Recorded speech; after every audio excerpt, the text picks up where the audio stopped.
Hello friends. ये वाक़या मेरी चचा की बेटी के साथ पेश आया था, जो कि मेरी हम उम्र थी और हमारी उम्र उस वक्त तकरीबन 10 या 12 साल होगी। ये 2005 की बात है। ये वाक़या हमारे ही शहर में पेश आया, जिसका नाम रायविंड है। वाक़या कुछ यूँ है कि हमारे मोहल्ले में 8-10 जामुन के दरख्त थे, जो कि आसेब ज़दा थे, जिसका हमें बाद में पता चला। हम बहुत से बच्चे वहाँ उनके नीचे खेलने जाया करते। मेरे चचा की बेटी भी जाया करती थी। उस दिन हुआ यूँ कि जून की तपती दोपहर में वो अकेली वहाँ गीली मिट्टी के साथ खेलने के लिए चली गई और सारी दोपहर वहीं रही। खेलने के दौरान उसने इन्हीं दरख्तों में से एक के नीचे यूरिन कर दिया था। वो अपने ऊपर आने वाली मुसीबत से बेखबर थी। आखिर वो बच्ची थी, गलती हो गई।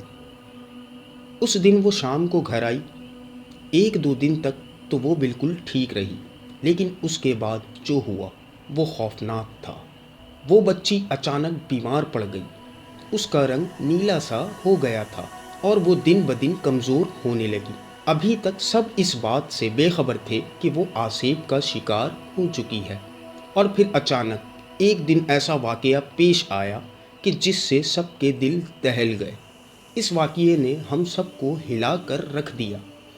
हुआ कुछ यूँ कि मेरी चची आटा गूँध रही थी और करीब ही मेरे चचा की बेटी चारपाई पर लेटी थी कि अचानक से हवा में उछल उछल कर चारपाई पर गिरने लगी।